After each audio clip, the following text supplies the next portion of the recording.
The first arrow pierced the dawn silence like a whisper of death, followed immediately by the thunder of hooves that seemed to shake the very foundations of the earth. Dr. Margaret Hayes pressed herself against the rough bark of the cottonwood tree, her medical bag clutched tightly in trembling hands as she watched what appeared to be the end of everything she had worked to build.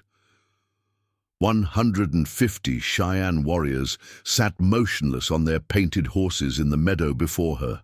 Isolated cabin, their faces painted for war, their weapons gleaming in the early morning light. At their head rode a figure she recognized immediately, the man whose life she had saved in secret just 3 days ago. The man whose very presence here could mean either salvation or destruction for everything she held dear. But before we witness the moment that would change the course of the Dakota Territory forever, we must travel back to where this extraordinary story began, in a place where healing and hope seemed as distant as the stars themselves. Before we jump back in, tell us where you're tuning in from, and if this story touches you, make sure you're subscribed, because tomorrow I've saved something extra special for you. The Dakota Territory stretched endlessly under the harsh October sun of 1874, its golden grasslands broken only by the occasional creek bottom lined with cottonwoods already turning amber with the approach of winter. The isolation was complete, save for the small cabin that stood like a lonely sentinel against the vast prairie, smoke rising steadily from its stone chimney into the crisp autumn air.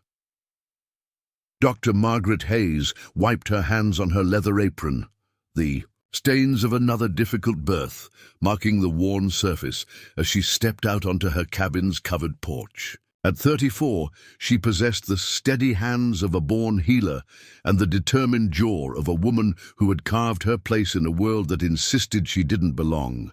Her auburn hair, streaked prematurely with silver from years of frontier hardship, was pulled back in a practical bun that had long ago abandoned any pretense of fashion. The homestead around her reflected both her medical calling and the harsh realities of survival on the Dakota plains. A small barn housed her mare Constance, alongside the milk cow that provided sustenance through the long winters. Her garden, now harvested and prepared for the coming cold, had yielded enough vegetables to see her through until spring. But it was the cabin itself that told the real story of her purpose here. Inside, shelves lined the walls from floor to ceiling, filled with glass jars containing herbs, tinctures, and medicines she had either gathered from the prairie or ordered, at great expense, from suppliers back east. A surgical table dominated the main room, its surface scarred by countless procedures performed under the flickering light of oil lamps. Medical instruments, many of them modified by her own hand to serve frontier purposes, lay arranged with military precision in felt-lined cases. This morning, like so many others, had brought desperate parents to her door. The Hendricks family had ridden through the night from their homestead 15 miles north, their youngest son burning with fever and struggling to breathe. Margaret had worked for 3 hours, fighting pneumonia with every tool in her considerable arsenal, watching the child's breathing gradually strengthen as the herbal steam treatments and carefully administered medications took effect. "He'll recover fully," she had told the grateful parents as they prepared to depart, "but keep him warm and make sure he drinks the willow bark tea twice daily until the bottle is empty." She had sent them away with enough medicine for a week, accepting only what they could afford, a sack of wheat flour and a promise to spread word of her services to other families in need.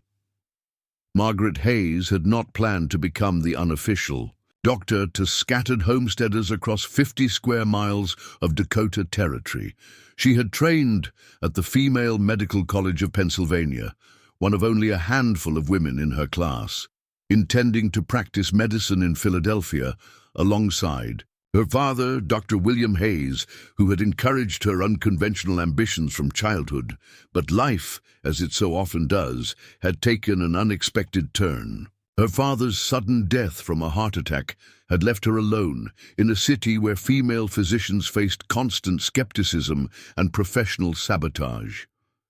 The established medical community had made it clear that her presence was neither wanted nor welcome.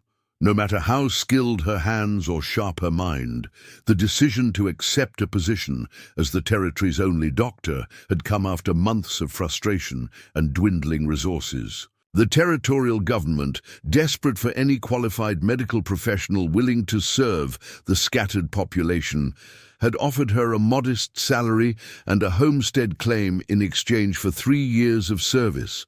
It was exile disguised as opportunity, but it was also a chance to practice medicine without the suffocating restrictions of Eastern society. That had been 2 years ago. 2 years of delivering babies in sod houses, setting broken bones by lamplight, and fighting diseases that claimed lives with ruthless efficiency. 2 years of earning the grudging respect of homesteaders who had initially viewed her with suspicion, but now rode through blizzards to reach her door when death threatened their loved ones. The afternoon brought a different kind of challenge. Margaret stood in her garden, harvesting the last of the season's medicinal herbs, when the sound of approaching horses drew her attention to the eastern trail.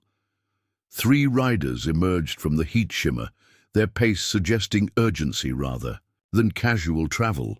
She recognized them as they drew closer: Thomas Brennan, his wife Catherine, and their teenage son Robert. The Brennans operated one of the more successful homesteads in the area, their wheat fields and cattle operation marking them as among the territory's emerging prosperity. Thomas, a broad-shouldered Irishman with prematurely grey hair, had always treated Margaret with respectful courtesy, unlike some of the other settlers who seemed to view her medical practice as an unfortunate necessity. "Dr. Hayes," Thomas called, as he dismounted, his usual confident demeanor replaced by obvious anxiety. "We need your help, but this time it's not for family." Margaret wiped the dirt from her hands, already reaching for her medical bag from years of conditioning. "What's the nature of the emergency?" Catherine Brennan, normally a composed woman who managed her household with quiet efficiency, spoke up. "We found a man badly wounded near Thunder Creek. He's been shot, Dr. Hayes, and he's in terrible condition." Shot? Margaret's training immediately took over, her mind cataloguing the supplies she would need. "How long ago? What's the extent of his injuries?" Robert, barely 18 but already showing the weathered features of frontier life, answered. "We discovered him this morning when we were checking our cattle. Looks like he's been there for days. Bullet wound to the shoulder and another to his leg. He's lost a lot of blood." Margaret was already moving toward her cabin to gather surgical supplies. "Bring him here immediately. I'll prepare the surgical table." "Dr. Hayes," Thomas said, quietly, his voice carrying a weight that made her pause. "There's something else you need to know. The man we found, he's not a settler." The way he said it made Margaret turn to face him fully. "What do you mean?" Catherine Brennan looked toward her husband, then back to Margaret. "He's Cheyenne. Dr. Hayes, a warrior from the look of him. We think he might be someone important." The implications hit Margaret like a physical blow. The relationship between the settlers and the various Native American tribes in the Dakota Territory was complex and often volatile. While some interactions remained peaceful, recent tensions had escalated following disputes over land boundaries and the continuing influx of homesteaders onto traditional hunting grounds. Treating a wounded Cheyenne warrior could be seen as everything from a humanitarian act to an act of treason, depending on the political winds and the particular prejudices of whoever was asking. If he was indeed someone of importance within his tribe, the ramifications could extend far beyond her isolated homestead. "You're certain he's Cheyenne?" Margaret asked, her medical training warring with her awareness of the potential consequences. The Markings on his clothing, the way his hair is braided. Robert's been reading every book he can find about the tribes, Thomas explained. He's certain. Margaret made her decision with the same swift certainty that had guided her through countless medical emergencies. Bring him here. A wounded man is a wounded man, regardless of his heritage. Thomas nodded, though relief was mixed with obvious concern on his weathered face. We hoped you'd say that, Dr. Hayes, but you should know, if word of this spreads, there could be trouble. Some of the newer settlers, they might not understand. Then we don't let word spread, Margaret replied firmly. At least not until we know more about the situation. The Brennans departed quickly, leaving Margaret to prepare for what she sensed would be one of the most challenging cases of her career, not just because of the medical complexities involved, but because of the web of political and social implications that surrounded it. As she laid out her surgical instruments and prepared clean linens, Margaret reflected on the strange turn her life had taken. 2 years ago, she'd been fighting for acceptance in Philadelphia's medical community. Now she was about to risk everything she had built to save the life of a man whose very presence in her cabin could destroy her standing with the territorial authorities. But as she checked her supplies of laudanum and prepared sutures, Margaret knew there had never really been a choice. Her father had taught her that medicine recognized no boundaries of race, religion, or politics. A doctor's first duty, he had often said, is to preserve life, regardless of the consequences. An hour later, the sound of wheels on the prairie grass announced the return of the Brennan wagon. Margaret stepped onto her porch to see Thomas and Robert carefully lifting a blanket-wrapped figure from the wagon bed while Catherine gathered what appeared to be the wounded man's belongings, a war lance decorated with eagle feathers, a painted shield, and clothing that even Margaret could recognize as indicating high status within Cheyenne society. The man they carried was tall and powerfully built, despite his obvious weakness from blood loss. His black hair, streaked with silver, was indeed braided in the complex patterns Margaret had seen in illustrations of Cheyenne warriors. Even unconscious and near death, he possessed a dignity that commanded respect. Bring him directly to the surgical table, Margaret instructed, her professional demeanor taking complete control. Catherine, I'll need you to assist with the surgery.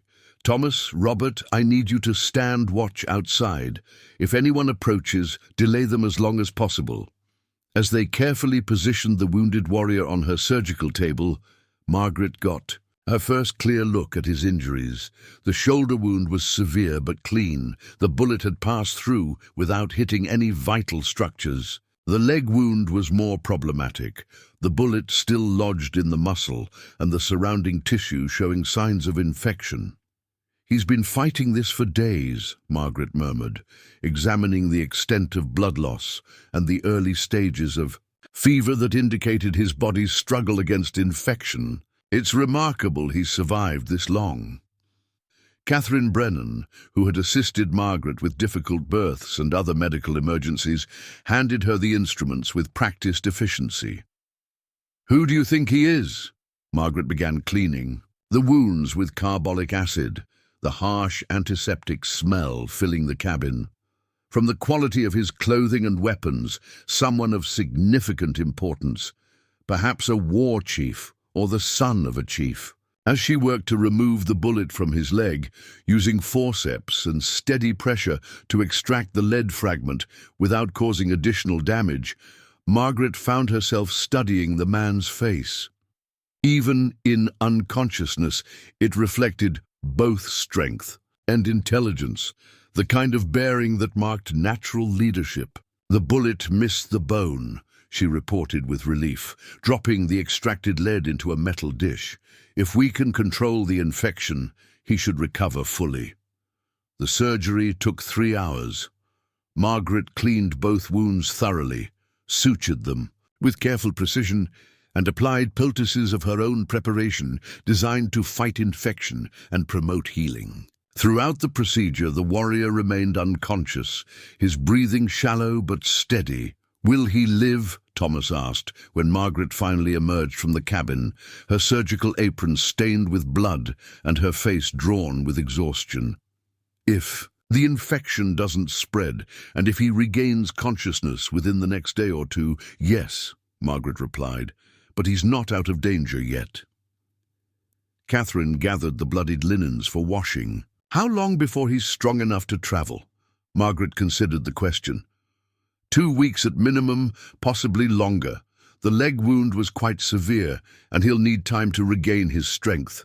The implications of this timeline were not lost on any of them. 2 weeks was a long time to keep such a secret in a territory where news traveled quickly and where the presence of a wounded Cheyenne warrior could spark panic among the settler community. "We'll help however we can," Thomas promised. "But Dr. Hayes, you need to understand the risk you're taking. If word gets out, if the territorial authorities discover what you're doing—" "I understand the risks," Margaret replied quietly. "But I also understand my duty as a physician." That evening, as the Brennans departed with promises to return the following day, Margaret sat beside her patient's bedside, monitoring his condition through the night. The fever was building, as she had expected, and she administered willowbark tea and cool compresses to keep his temperature manageable. It was near midnight when he first stirred, his eyes opening briefly to fix on her face with startling clarity, before closing again. In that moment, Margaret saw intelligence and awareness that suggested this was indeed a man of considerable importance within his tribe. "You're safe," she whispered, though she doubted he understood her words.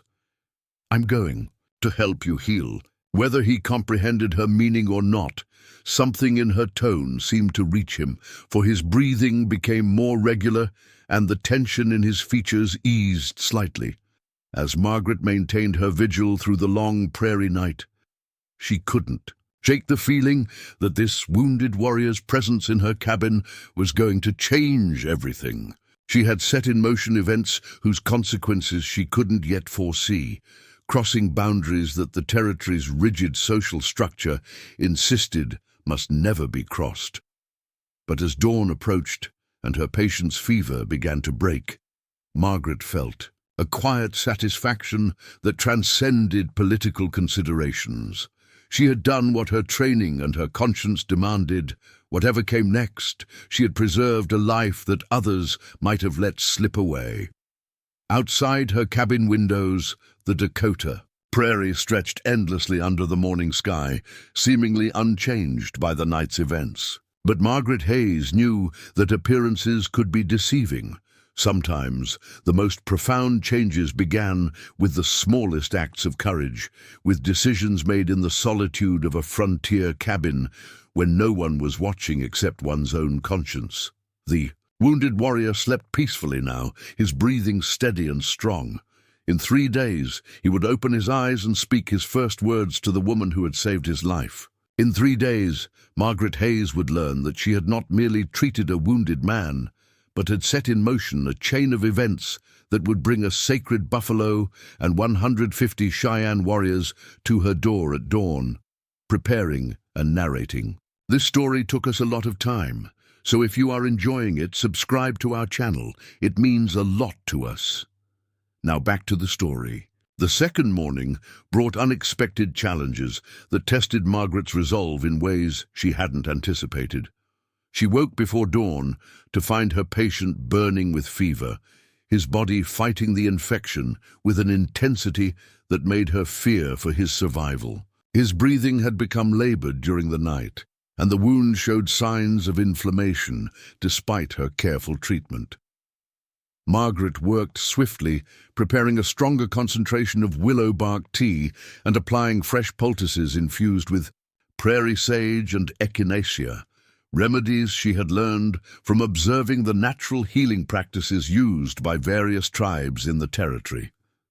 Her medical training from Philadelphia had been thorough, but 2 years on the frontier had taught her to adapt and incorporate knowledge from unexpected sources. As she changed his bandages, she noticed something that made her pause. Intricate. Tattoos covered portions of his chest and arms, not random decorations, but carefully crafted symbols that seemed to tell a story. One design in particular caught her attention, a buffalo surrounded by stars, rendered with artistic skill that spoke of deep cultural significance. "You're not just any warrior, are you?" she murmured, studying the elaborate markings that covered his weathered skin. The craftsmanship suggested someone of extraordinary importance within Cheyenne society, perhaps even sacred significance. The fever broke near midday, as suddenly as it had spiked. His breathing eased, the flush faded from his dark skin, and for the first time since the Brennans had brought him to her cabin, Margaret felt genuine hope for his recovery. She had seen enough frontier medicine to know that this kind of rapid improvement often marked the turning point between life and death. It was then that he opened his eyes. Margaret had been changing the water in the basin beside his bed when she sensed the shift in his breathing. She turned to find dark eyes watching her with an intensity that was both startling and oddly calming. There was pain in those eyes, certainly, but also a sharp intelligence that immediately assessed his surroundings and his situation. For a long moment, neither spoke. Margaret felt as though she were being evaluated by someone accustomed to making quick judgments about character and intent. Whatever he saw in her face must have satisfied him, for some of the wariness in his expression eased. "Water," he said. Finally, his voice hoarse but clear. The single word was spoken in accented English, surprising Margaret with its precision. She immediately reached for the pitcher, pouring fresh water into a cup and helping him drink slowly. He was too weak to sit up entirely, but his eyes never left her face as she supported his head and shoulders. "You speak English," Margaret observed, settling back into her chair beside the bed. "My grandfather traded with whites," he replied. "Each word carefully chosen, learned their tongue, taught me." Margaret nodded, relieved that communication would be possible. "I'm Dr. Margaret Hayes. You've been unconscious for 2 days. You were shot twice, shoulder and leg. The bullets have been removed and the wounds cleaned, but you're still very weak." He absorbed this information silently, his gaze moving around the cabin to take in the medical equipment, the shelves of medicines, and the surgical table where she had operated on him. When his eyes returned to her face, there was something like respect in their depths. "You saved my life," he said, the statement carrying more weight than a simple acknowledgement of medical treatment. "It's what I do," Margaret replied simply. "I'm a doctor. What's your name?" Another long pause, as if he were deciding how much to reveal. Finally, "I am called Standing Bear of the Northern Cheyenne." The name meant nothing to Margaret specifically, but the way he said it suggested it should. There was dignity in his bearing, even as he lay wounded and dependent on her care, the kind of natural authority that didn't diminish with circumstances. "How did you come to be shot, Standing Bear?" she asked gently. His jaw tightened, and she saw anger flash across his features. "Soldiers," he said, the single word heavy with bitter experience. "Blue coats attacked our hunting party. 3 days, north of here." Margaret's heart sank. Military action against Native American hunting parties had become increasingly common as tensions escalated in the territory. Often these encounters were based on misunderstandings or outright aggression from overzealous officers looking to make names for themselves. "Were others hurt?" she asked. Standing Bear's expression grew distant. "2 of my warriors were killed, the rest scattered. I stayed behind to cover their escape." He tried to shift position and winced, reminded of his injuries. "The soldiers, they left me for dead." The picture he painted was all too familiar to Margaret. She had treated other victims of such encounters, settlers and Native Americans alike, who had suffered from the cycle of violence and retaliation that seemed to define frontier relations. "Your people," she said carefully. "Will they be looking for you?" Something flickered in Standing Bear's eyes that might have been amusement despite his pain. "They will come," he said with quiet certainty. "When I do not return, they will search." The implications of this statement settled over Margaret like a cold wind. If Standing Bear was indeed important enough that his people would mount a search, his presence in her cabin represented an even greater risk than she had initially realized. "How long before they start looking?" she asked. "Soon," Standing Bear replied. "My son leads the war party now. He will not wait long." Margaret felt her chest tighten. A war party searching for their missing leader could easily be interpreted as a hostile force by the territorial authorities. If they were discovered in the area, it could spark exactly the kind of conflict that everyone feared. "Standing Bear," she said urgently, "if your warriors come here looking for you, the settlers will panic. The territorial militia might be called. People could be killed." He studied her face intently, seeming to weigh her words and her obvious concern. "You fear for your people?" "I fear for everyone," Margaret replied honestly. "Violence breeds more violence. I've seen enough of it." Standing Bear was quiet for several minutes, his eyes closed as if in deep thought.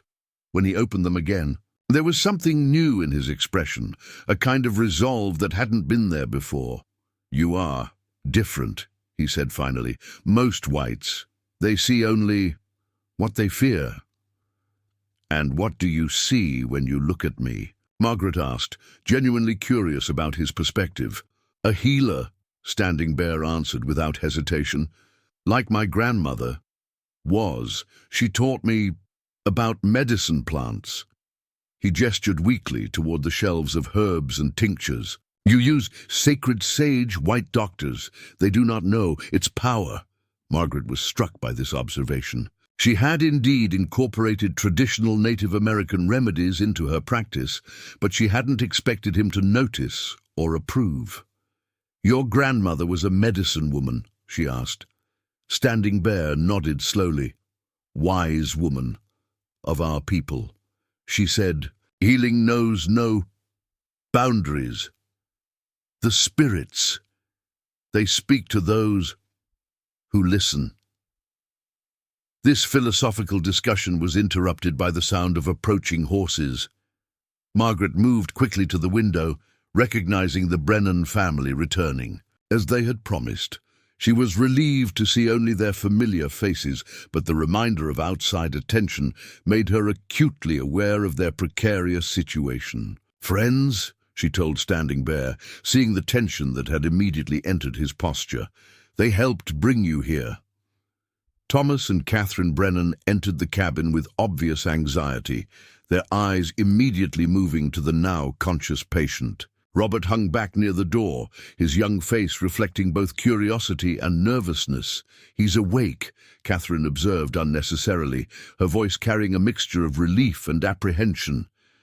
"This is Standing Bear," Margaret said, making what felt like a formal introduction under extraordinary circumstances.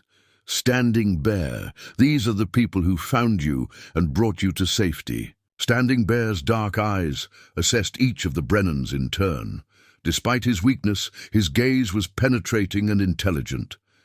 Finally he spoke, his words careful but clear. "I owe my life to your kindness." Thomas Brennan shifted uncomfortably, clearly unsure how to respond to gratitude from a Cheyenne warrior. "We couldn't just leave you there to die," he said finally. "Many would have," Standing Bear replied, and Margaret heard both acknowledgement and subtle challenge in his tone. Catherine stepped forward, her natural compassion overcoming cultural barriers. "How are you feeling? Dr. Hayes said you were very ill yesterday." "Better," Standing Bear answered simply, though Margaret could see the effort it cost him to maintain this conversation. "He needs rest," Margaret intervened, recognizing the strain. In her patient's voice, "The fever only broke this morning." As the Brennans prepared to leave, Thomas pulled Margaret aside. "Dr. Hayes, there's something you should know. We heard talk in town yesterday. Some of the newer settlers are getting nervous about Indian activity in the area. There are rumors about hunting parties being spotted." Margaret's heart rate quickened. "What kind of rumors?" "Nothing specific," Thomas assured her. "But people are talking about requesting additional military patrols. If they send out search parties—" He didn't need to finish the thought. Margaret understood perfectly. If military patrols encountered Cheyenne warriors searching for their missing leader, the results could be catastrophic. After the Brennans departed, Margaret returned to Standing Bear's bedside to find him watching her with knowing eyes. "You are troubled," he observed. Margaret decided on honesty. "Your people searching for you, combined with nervous settlers requesting military patrols, it's a recipe for disaster." Standing Bear was quiet for a long moment. "There is another way," he said finally. "What do you mean?" "Send word to my son. Tell him I live. Tell him to wait." Margaret stared at him. "How could I possibly send word to a Cheyenne war party without getting myself arrested or shot?"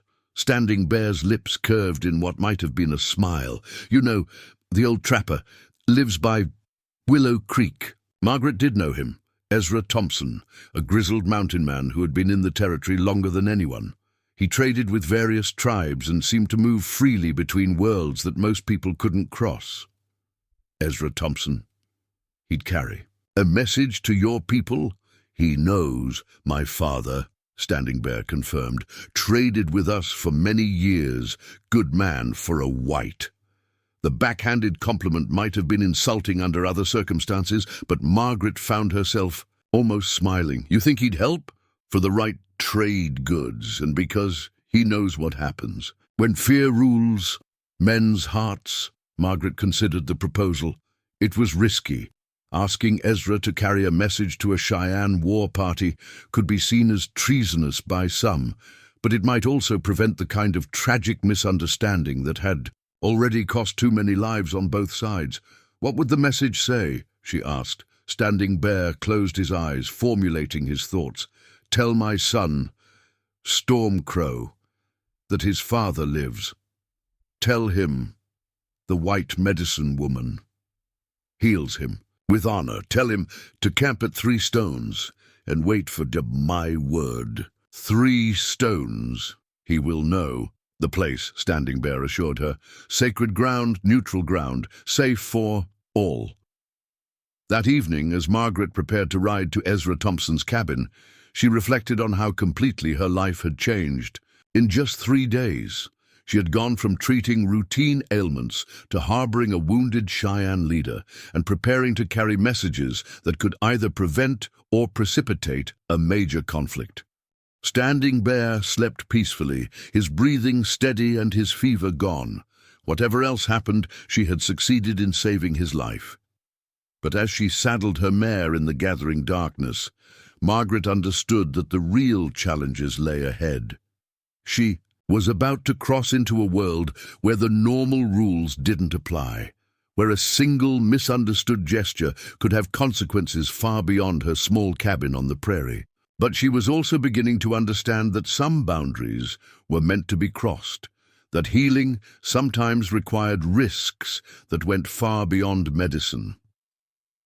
The stars were bright overhead as Margaret rode toward Willow Creek, carrying words that might bridge 2 worlds or destroy them both. Behind her, Standing Bear rested in her cabin, trusting her with his life and the lives of his people.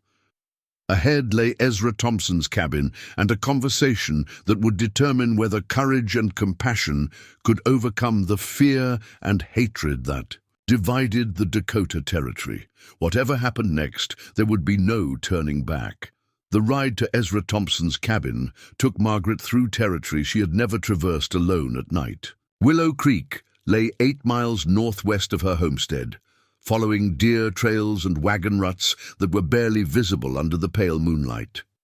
Her mare, Constance, picked her way carefully through the unfamiliar terrain while Margaret fought. Down the anxiety that threatened to overwhelm her rational thinking, every shadow seemed to hide potential threats, every sound carried the possibility of discovery. She had left Standing Bear with enough laudanum to keep him comfortable through the night, but the risk of leaving him unattended gnawed at her conscience. What if his condition worsened? What if someone discovered him while she was gone? What if this entire plan was an elaborate trap? But as Constance's hooves found the worn path leading down to the creek bottom, Margaret reminded herself that inaction carried even greater risks. If Standing Bear's people came searching without warning, if they encountered jumpy settlers or aggressive military patrols, the bloodshed could be catastrophic. This message might be their only chance to prevent tragedy. Ezra Thompson's cabin materialized out of the darkness like something from a frontier legend. Built into a natural depression beside the creek, it was almost invisible until one was directly upon it. Smoke rose from the chimney, and warm light spilled from a single window, suggesting the old trapper was awake despite the late hour. Margaret dismounted and approached cautiously, knowing that surprising a man like Ezra Thompson could prove dangerous. Before she could announce herself, his voice emerged from the shadows beside the cabin. "That's close enough, whoever you are. State your business or ride on." "Mr. Thompson, it's Dr. Margaret Hayes," she called softly. "I need to speak with you about an urgent matter." A figure detached itself from the deeper shadows, revealing the legendary mountain man in the flesh. Ezra Thompson was smaller than his reputation suggested, but his weathered frame carried the compact strength of someone who had survived decades in the wilderness. His grey beard reached nearly to his chest, and his eyes held the sharp intelligence of a man who had learned to read both terrain and human nature with equal skill. "Doc Hayes," he said, lowering the rifle he had been holding. "What brings a lady doctor to my cabin in the middle of the night? Someone dying?" "Not dying, but—" Margaret paused, choosing her words carefully. "Mr. Thompson, I need to ask for your help with something that could prevent a great deal of bloodshed." Ezra studied her face in the moonlight, his expression unreadable. "Come inside, then. Night air ain't the place for serious conversation." The interior of his cabin was a fascinating mixture of frontier practicality and cultural artifacts from a dozen different tribes. Buffalo robes covered the floor, while the walls displayed everything from Lakota war shields to Crow ceremonial pipes. The overall effect was that of a man who had lived among many peoples and learned to respect them all. "Coffee?" Ezra offered, gesturing to a pot that seemed to maintain a permanent position over his fire. "Thank you," Margaret accepted, grateful. For the warmth and the moment to organize her thoughts, Ezra poured 2 cups of the strongest coffee Margaret had ever encountered, then settled into a chair fashioned from elk antlers and buffalo hide. "Now then, Doc, what's this about bloodshed?" Margaret took a deep breath. "Mr. Thompson, 3 days ago I began treating a wounded man. He's Cheyenne, a leader of some importance. He was shot by soldiers during an attack on a hunting party." Ezra's expression didn't change, but Margaret noticed his hands grow still around his coffee cup. "Go on. His name is Standing Bear. He says you know his father." Now Ezra's weathered features shifted, revealing both surprise and concern. "Standing Bear? Good Lord, Doc. You're harboring Chief Running Wolf's eldest son in your cabin?" The confirmation hit Margaret like a physical blow. "Chief Running Wolf? One of the most respected war leaders of the Northern Cheyenne," Ezra explained, his voice dropping to almost a whisper. "And Standing Bear ain't just any warrior, Doc. He's being groomed to take his father's place if something happens to him." Margaret felt the full weight of her situation settling on her shoulders. She had saved the life of someone whose death or disappearance could trigger a war. "He's recovering," she said quickly, "but he's worried about his people searching for him. He says his son Storm Crow will come looking with a war party." Ezra nodded grimly. Storm Crow's got his grandfather's fire and his father's tactical mind. If he thinks Standing Bear is dead or captured, he'll tear this territory apart looking for answers. "That's why I'm here," Margaret continued. "Standing Bear wants to send word to his son, to tell him he's alive and healing. He mentioned a place called 3 Stones, said Storm Crow would know it." Ezra was quiet for a long moment, staring into his coffee as if reading the future in its dark surface. 3 Stones is sacred ground to the Cheyenne," he said finally. "Neutral territory where different bands can meet without fear of attack. It's about 20 miles north of here, near the old Buffalo Crossing." "Will you carry the message?" Margaret asked directly. The old trapper's eyes met hers across the small table. "Doc, what you're asking could get us both hanged if the wrong people find out. The territorial authorities don't take kindly to folks passing messages to Indian war parties. And if we don't send the message," Margaret countered, "if Storm Crow comes looking and encounters settlers or soldiers who think they're under attack." Ezra sighed deeply, running gnarled fingers through his beard. "You got a point there. Fear makes folks do stupid things, and stupid things get people killed." He studied her face intently. "You really think Standing Bear can prevent trouble if his boy knows he's alive?" "I think it's our best chance," Margaret replied honestly. "Standing Bear seems to understand the delicate balance here. He doesn't want bloodshed any more than we do." "Standing Bear's always been one of the more reasonable voices in the tribe," Ezra admitted. "His father raised him to think before acting, unlike some of the younger hot bloods." He paused, then asked, "How bad are his injuries?" "Serious, but he'll recover with proper care. 2 weeks, maybe 3 before he's strong enough to travel." Ezra nodded slowly. "That's a long time to keep such a secret in a territory where everyone knows everyone else's business." "Which is another reason we need to get word to his people," Margaret pointed out. "If they know he's safe and healing, they can wait instead of searching." The old trapper rose and moved to a wooden chest in the corner of the cabin. From it, he withdrew several items that made Margaret's eyes widen: intricate beadwork, carved bone implements, and what appeared to be a ceremonial peace pipe. "Trade goods," Ezra explained, seeing her expression. "When you're carrying messages between worlds, it helps to bring appropriate gifts." He selected several items and wrapped them carefully in soft buckskin. "The Cheyenne appreciate proper protocol." "You'll do it then?" Margaret asked, hardly daring to hope. "I'll do it," Ezra confirmed. "But Doc, you need to understand what you've gotten yourself into. Standing Bear isn't just any chief's son. His bloodline connects him to some of the most sacred traditions of the Cheyenne people. If something happens to him while he's in your care—" "Nothing will happen to him," Margaret said firmly. "I give you my word as a physician." Ezra studied her with the same intensity she had seen in Standing Bear's eyes, as if weighing her character and finding it adequate. "I believe you mean that, Doc, and that might just be enough." They spent the next hour planning the message delivery. Ezra would ride to 3 Stones at first light, carrying word that Standing Bear lived and was healing under the care of a white medicine woman. He would ask Storm Crow to wait at the sacred site while his father recovered, emphasizing that patience would serve their cause better than action. "What if Storm Crow doesn't believe the message?" Margaret asked. "What if he demands proof?" Ezra produced a small leather pouch from around his neck. "Standing Bear will have something personal, something only his family would recognize. A medicine bag, maybe, or a piece of jewelry. If you can send that along, it'll convince his son." "You're telling the truth." Margaret thought of the elaborate tattoos she had seen on Standing Bear's chest, particularly the buffalo surrounded by stars. "He has distinctive markings, tattoos that tell a story. Would describing those help?"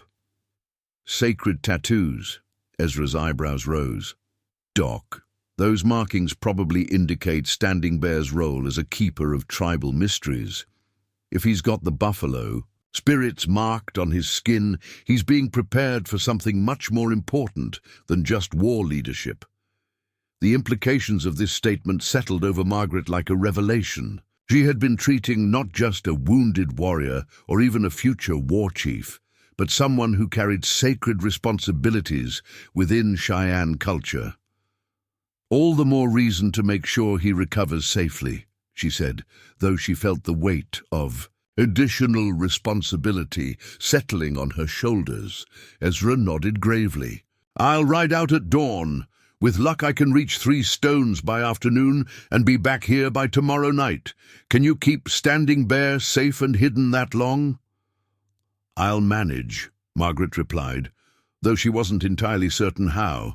As she prepared to return to her cabin, Ezra handed her a small bundle wrapped in oiled cloth. Willow bark and wild ginger root, he explained. Better than anything you can order from back east for fighting infection and fever. The Cheyenne medicine women swear by it. Margaret accepted the gift gratefully. Thank you, Mr. Thompson, for everything. Don't thank me yet, Doc, Ezra cautioned. We're walking a tightrope over a pit full of wildcats. One wrong step, and we all fall. The ride back to her cabin seemed shorter than the journey out, perhaps because Margaret's mind was occupied with the implications of what she had learned. Standing Bear was not just any wounded warrior, but someone whose life carried significance far beyond his own welfare.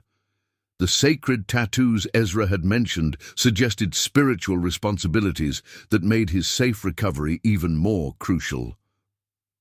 Dawn was breaking over the prairie as Margaret returned to her homestead.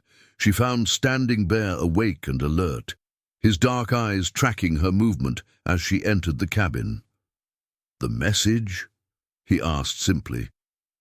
Ezra Thompson agreed to carry it. Margaret reported. He says he knows your father, that he's traded with your people for years. Standing Bear's expression relaxed noticeably. Old beard walker. Yes, he is a trusted friend. My father saved his life many winters ago. He's riding to 3 Stones today to find Storm Crow, Margaret continued. He'll tell your son that you're alive and healing, that he should wait for word from you.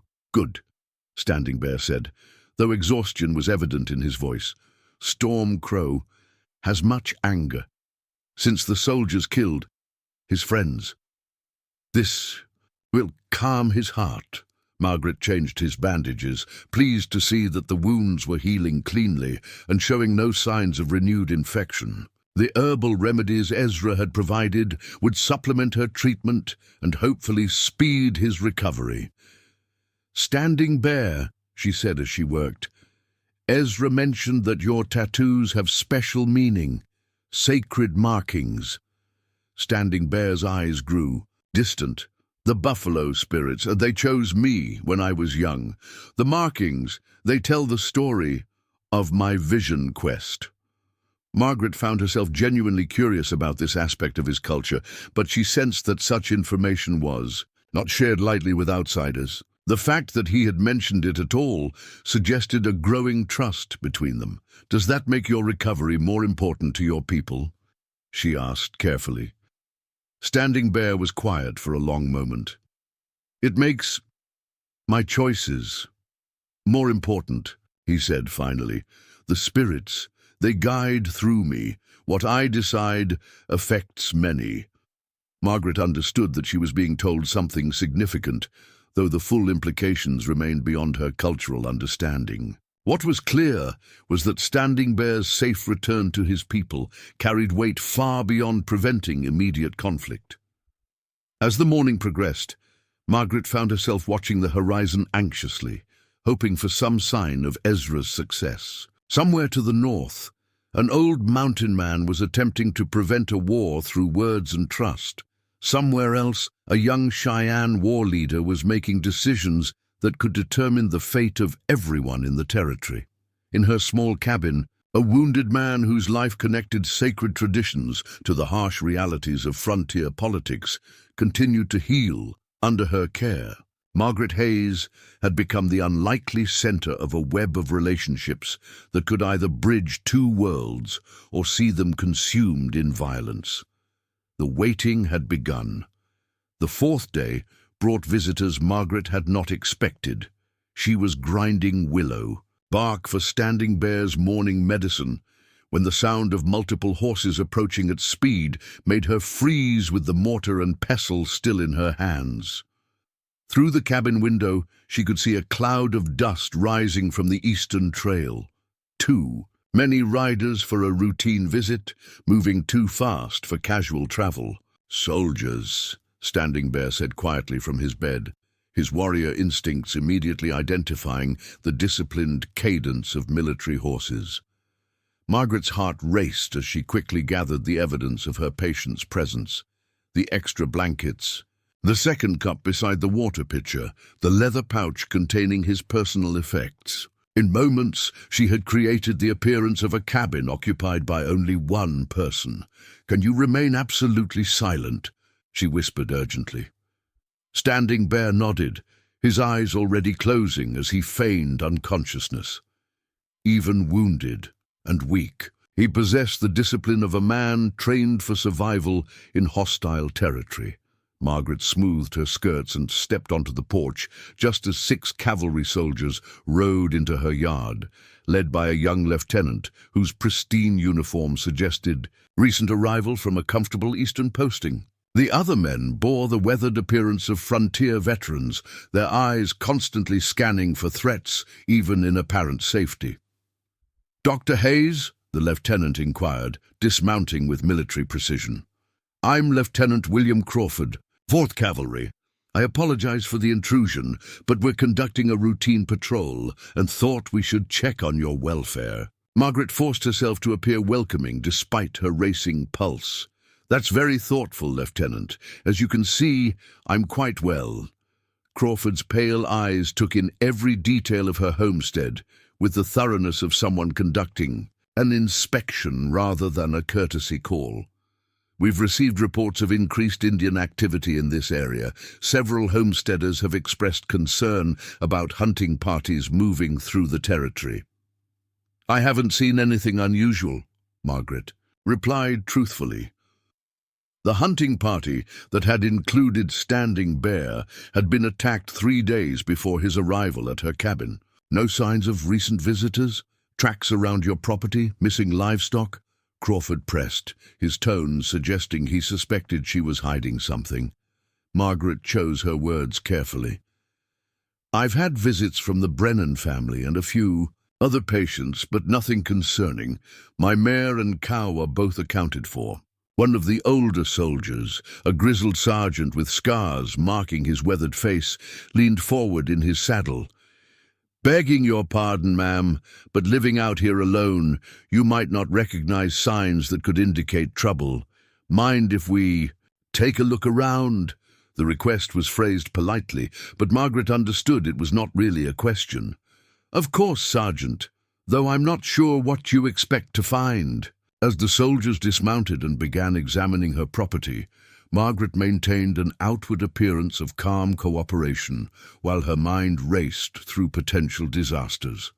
What if they found tracks from Standing Bear's arrival? What if they decided to search the cabin? What if Standing Bear's fever returned and he became delirious? Lieutenant Crawford approached the cabin's front window, peering inside with obvious curiosity. "You live here entirely alone, Dr. Hayes? No hired help or companions?"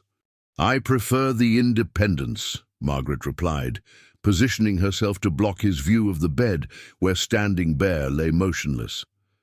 "Though I admit it can be challenging during difficult cases." "What sort of cases do you typically handle?" Crawford asked, his questions taking on the flavor of an interrogation. Margaret described her usual medical practice: births, injuries, illnesses, while watching the other soldiers examine her barn and the surrounding area.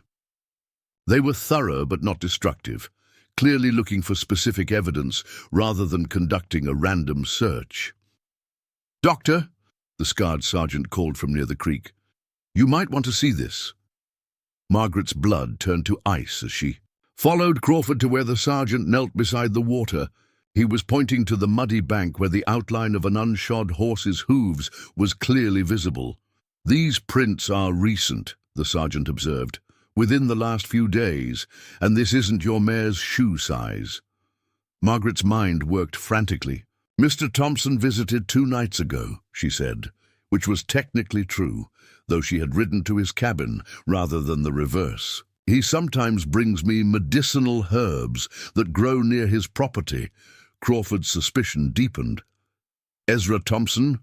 What business would a mountain man have with a lady doctor?"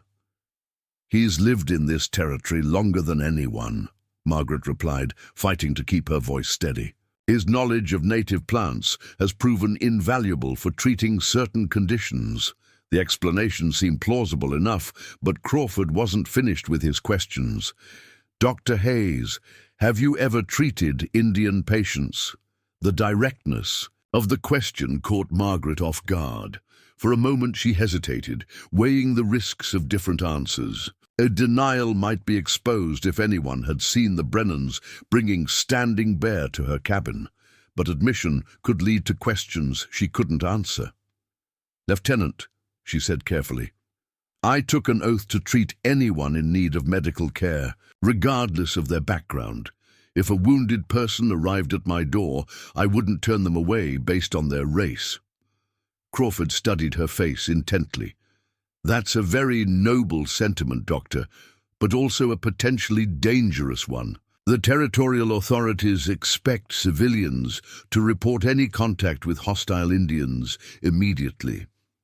And I would certainly do so if I encountered anyone hostile," Margaret replied.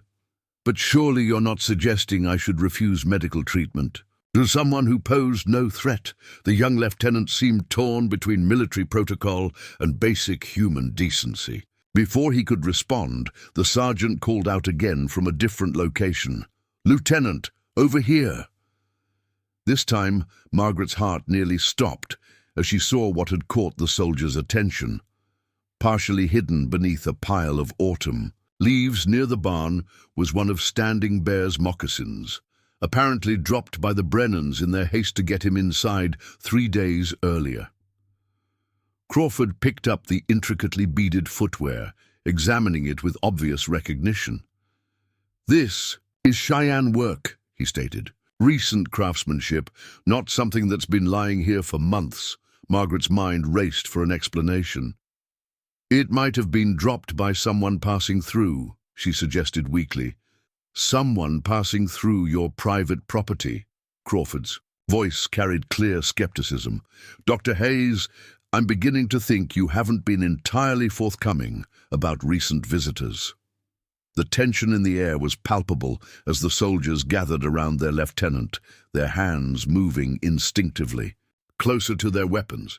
Margaret realized she was moments away from a catastrophic revelation that could endanger not only Standing Bear, but potentially spark the very conflict they were trying to prevent.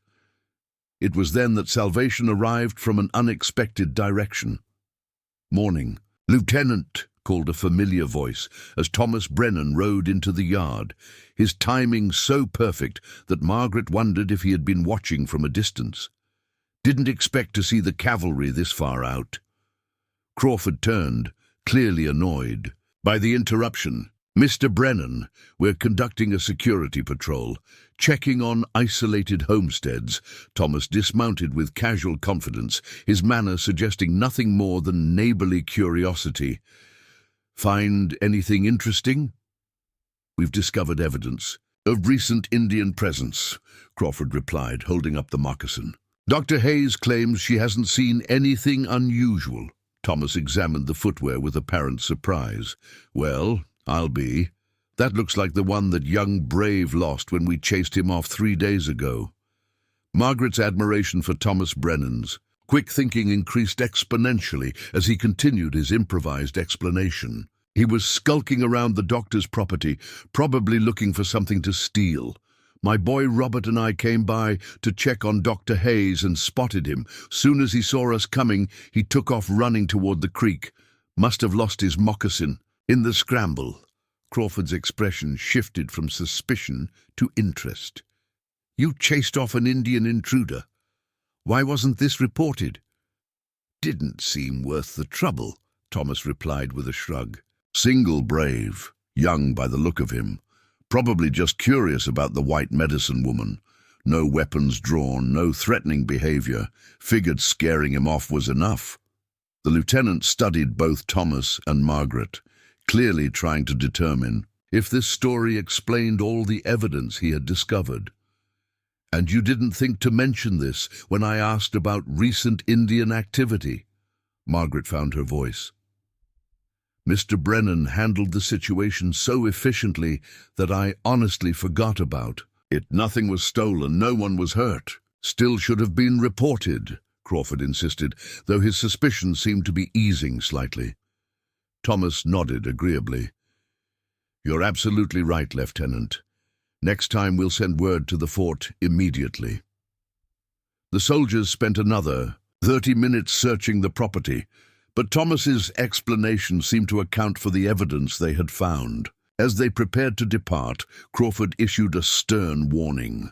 Dr. Hayes, if you encounter any further Indian activity, friendly or otherwise, you're to report it immediately. The territorial authorities are taking a very serious view of unauthorized contact with native tribes. I understand completely, Margaret replied, grateful that her voice remained steady. As the cavalry patrol rode away, Margaret and Thomas stood in silence until the sound of hooves faded completely. Only then did Margaret allow herself to breathe normally. Thank you, she said simply. That was incredibly quick thinking. Thomas's expression grew serious. Doc, what you're doing here is dangerous. That lieutenant isn't going to forget about finding that moccasin. He'll be back, probably with more men and more questions. Margaret understood the implications perfectly. Her window of opportunity was closing rapidly. If Ezra Thompson's mission failed, if Storm Crow couldn't be reached or convinced to wait, the growing military suspicion would make Standing Bear's recovery irrelevant. They would all be caught in a web of accusation and retaliation. How much longer does Standing Bear need before he can travel? Thomas asked quietly. At least a week, possibly 2, Margaret replied. The leg wound is healing well, but he's still very weak. Thomas shook his head grimly. Doc, I don't think you have that long. Crawford strikes me as the type who'll keep pushing until he finds what he's looking for. That afternoon, as Margaret changed Standing Bear's bandages, she shared Thomas's warning about their deteriorating situation. The Cheyenne leader listened, intently, his dark eyes reflecting both concern and calculation. The young soldier, he suspects truth, Standing Bear observed. His kind, they do not give up easily. Can you travel if absolutely necessary? Margaret asked. Even if it means risking your recovery? Standing Bear tested his strength by attempting to sit up, wincing as the movement pulled at his healing wounds. If I must, yes, but better to wait for Storm Crow's answer.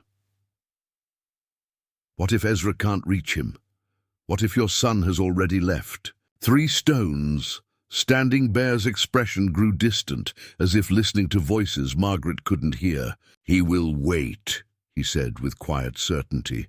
The buffalo spirits, they guide him now. He will feel his father's presence. Margaret wanted to ask what he meant by this mystical confidence, but the sound of approaching riders interrupted her thoughts. Through the window, she could see Catherine Brennan riding toward the cabin at a pace that suggested urgent news. Catherine dismounted quickly, her usual composed demeanor replaced by obvious anxiety. Dr. Hayes, I bring word from town. The territorial governor is sending additional military companies to the region. They're expecting them within the week. Margaret felt the walls of their precarious situation closing in. More soldiers meant more patrols, more questions, more opportunities for discovery. It also meant that any encounter between military forces and Cheyenne warriors searching for their leader would likely end in violence. "There's more," Catherine continued. "Ezra Thompson was seen riding north this morning. Some of the townspeople are asking questions about where he might be going." Margaret's heart sank. If Ezra's mission became known to the authorities, they would all be implicated in what could be construed as treasonous communication with hostile forces. Standing Bear listened to this exchange with growing intensity. Finally, he spoke, his voice carrying new urgency.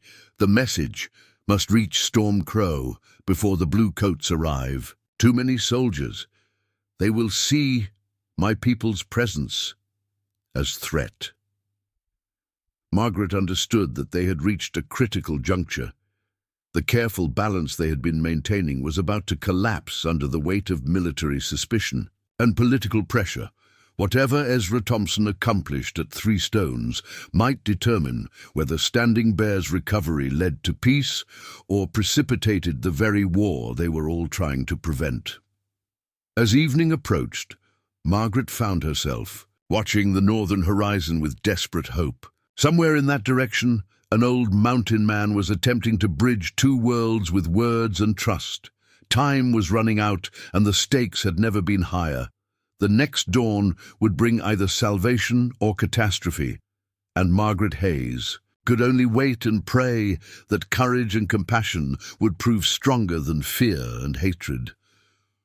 The fifth evening brought news that would change everything. Margaret was preparing Standing Bear's evening meal when she heard a single horse approaching at a weary pace. Through the window, she recognized Ezra Thompson's distinctive silhouette against the dying light, but something about his posture suggested exhaustion and perhaps defeat. Standing Bear sensed the tension immediately. "Old Beardwalker returns," he said, struggling to sit up despite Margaret's protests. "His spirit carries heavy news." Ezra dismounted stiffly, his weathered face grave as he approached the cabin. Margaret had never seen the mountain man look so aged, as if the events of the past day had added years to his already considerable burden. "It's done," he said without preamble as he entered, accepting the chair Margaret offered with obvious relief. "I found Storm Crow at Three Stones, delivered your message, and convinced him his father lives." "Then why do you look like you're bearing bad news?" Margaret asked, pouring him coffee from the pot she kept perpetually warm. Ezra glanced toward Standing Bear, who was watching him with intense focus. "Because the situation is more complicated than any of us realized." He took a long sip of coffee before continuing. "Storm Crow isn't just leading a search party for his father. He's been chosen to carry out a sacred mission that's been planned for months." Standing Bear's eyes widened with understanding. "The buffalo calling ceremony," he whispered.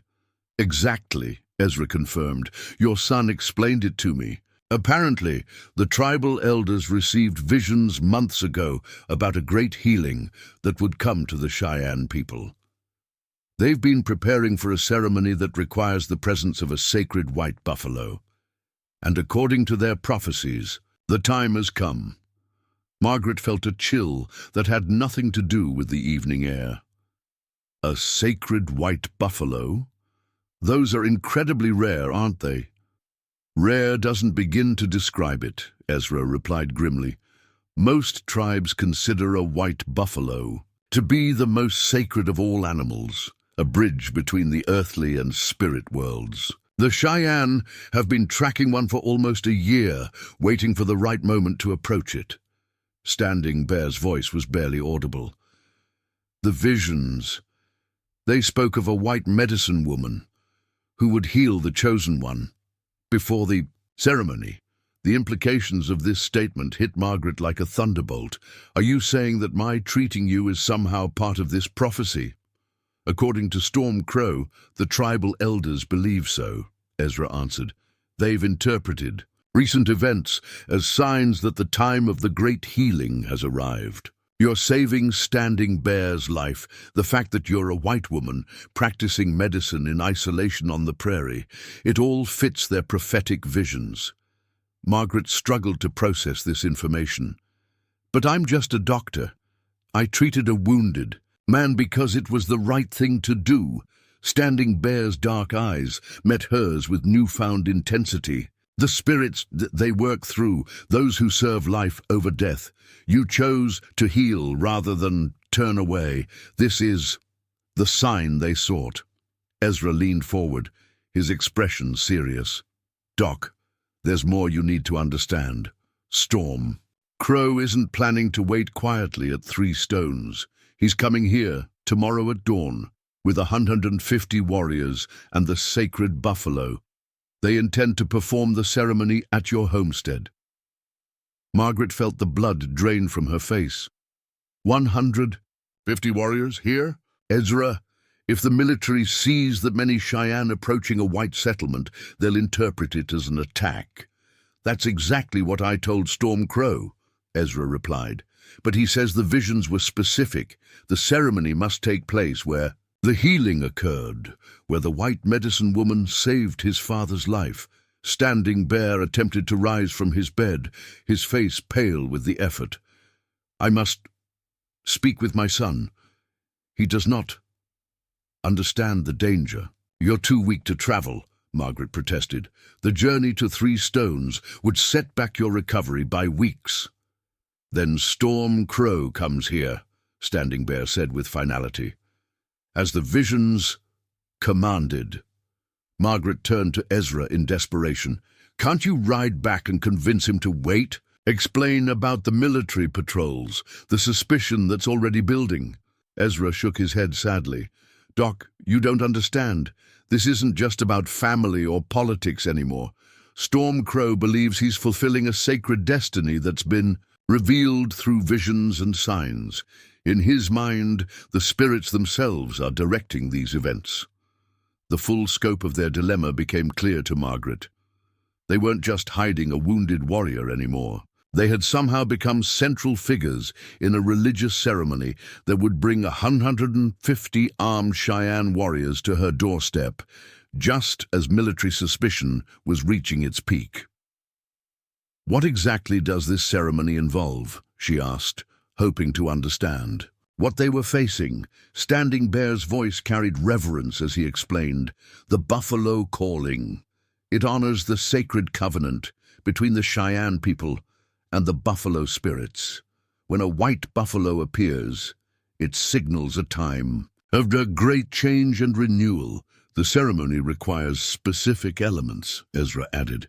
Sacred ground blessed by healing, the presence of the chosen leader who survived death, and the participation of the white medicine woman who saved him.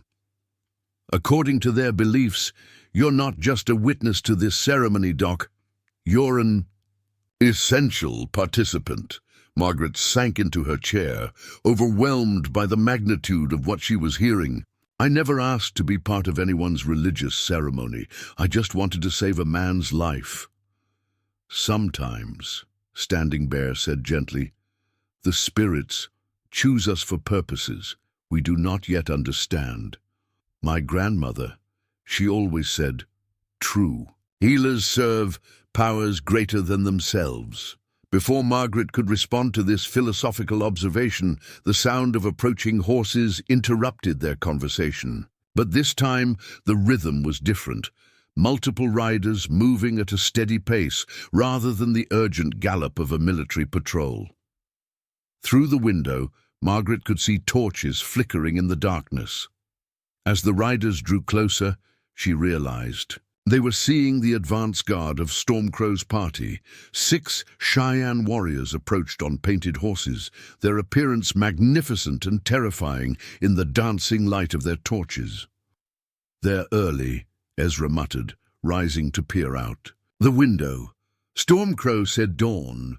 Standing Bear's face lit with recognition as he identified the lead rider. Black Hawk, my brother warrior. He comes to prepare the way. Margaret watched as the warriors dismounted with fluid grace, their movement suggesting complete confidence. In hostile territory, they wore traditional dress decorated with feathers and beadwork, and their weapons, though not drawn, were clearly visible. "Dr. Hayes," Ezra said quietly, "you need to understand something about what's going to happen here.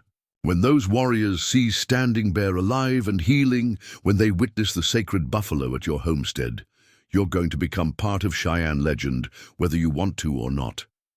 The implications of this statement were staggering. Margaret had come to the Dakota Territory seeking anonymity and the freedom to practice medicine without social constraints. Now she found herself at the center of events that could either forge peace between cultures or ignite a war that would consume the entire region. Black Hawk approached the cabin with measured dignity, his gaze taking in every detail of the homestead. Before settling on the figures visible through the window, when he spoke, his English was careful but clear. "I seek the white medicine woman who heals with sacred purpose." Margaret stepped onto the porch, her medical training helping her maintain composure despite her racing heart. "I'm Dr. Margaret Hayes." Black Hawk studied her with intensity that reminded Margaret of Standing Bear's penetrating gaze. "I am Black Hawk, War Chief of the Northern Cheyenne. I come to prepare sacred ground for the ceremony of renewal." "Your chief is inside, recovering from his wounds," Margaret replied. "He's much improved, but still weak." Something like relief crossed Black Hawk's weathered features. "The spirits spoke truth. Standing Bear lives through your healing power." Margaret felt compelled to correct this mystical interpretation. "Standing Bear lives because of medical treatment and his own strength. I simply provided the tools for healing." Black Hawk smiled slightly, the expression transforming his stern features. "White medicine woman speaks with humble heart. This, too, was foretold in visions." Behind Black Hawk, the other warriors began unloading supplies and equipment that suggested they intended to establish a camp. Margaret watched with growing alarm as they moved with the efficiency of men preparing for an extended stay. "How long is this ceremony supposed to last?" she asked Ezra quietly. "According to Storm Crow, the buffalo calling requires 3 days and 3 nights, Ezra replied. "Time for purification, prayer, and the actual summoning of the buffalo spirits." Margaret's mind reeled. 3 days of Cheyenne warriors camped at her homestead would be impossible to hide from the territorial authorities. Lieutenant Crawford would undoubtedly return with reinforcements, and the presence of 150 armed warriors would be interpreted as an act of war.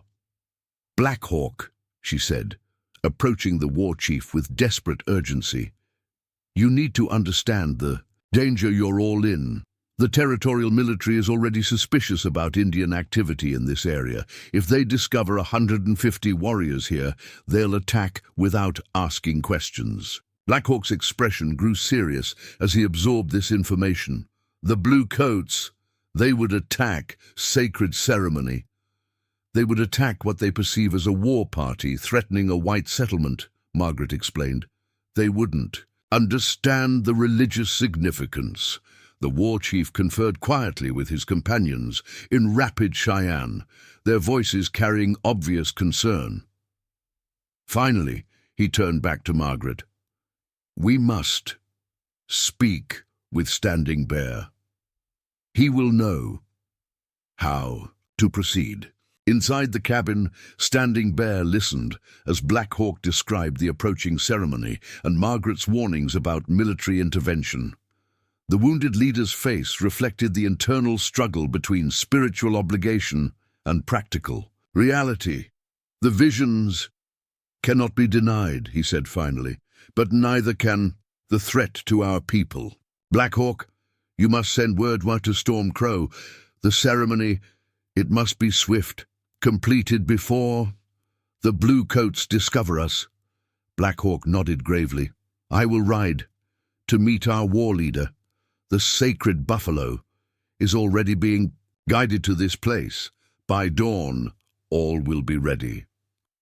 As the war chief prepared to depart, Margaret felt the weight of inevitability settling over her. The forces set in motion by her decision to save Standing Bear's life had acquired momentum, beyond anyone's ability to control. Sacred visions, military suspicion, and the arrival of a legendary white buffalo were converging at her isolated homestead in a confluence that would determine the fate of everyone involved. After Black Hawk's departure, Margaret sat beside Standing Bear's bed, both of them listening to the sounds of the Cheyenne advance guard establishing their camp outside. "Are you certain this ceremony must take place here?" she asked one final time. Standing Bear's dark eyes reflected both determination and regret. "White medicine woman, you saved more than one man's life. You opened a bridge between worlds. Tomorrow, the spirits will complete the crossing." Outside, the autumn wind carried the distant sound of drums beginning their ancient rhythm. Somewhere in the darkness, 150 Cheyenne warriors were approaching with a sacred white buffalo, guided by visions that had identified Margaret Hayes as an instrument of destiny. Dawn would bring either a miracle of healing that bridged two cultures or a catastrophe that would drench the Dakota prairie in blood. As Margaret prepared for what might be her final night of peaceful sleep, she realized that her choice to heal a wounded warrior had irrevocably changed not only her own fate, but the destiny of everyone who called the territory home.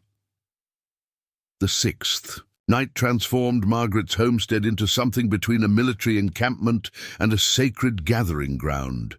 As darkness deepened, more Cheyenne warriors arrived in small groups, their horses materializing out of the prairie shadows like spirits themselves. By midnight, nearly 40 warriors had assembled around her property, establishing a perimeter that spoke of both protection and preparation.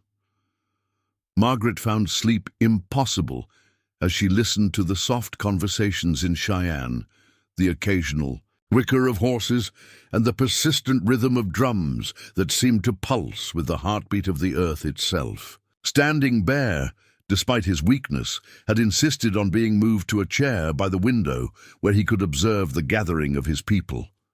"They come from many bands," he explained quietly, identifying various groups by subtle differences in their dress and horse markings. "Word of the ceremony has spread through the sacred networks. Some have traveled for days to witness this moment." Margaret peered through the curtains at the warriors moving with silent purpose around small fires that cast dancing shadows across the prairie grass. "Are they all here for the religious ceremony, or are some here because of you?" Standing Bear's expression grew thoughtful. "Both reasons are the same. I am keeper of the buffalo mysteries, heir to the sacred knowledge. My healing, it signals the time for renewal of the covenant between Cheyenne people and the spirit world."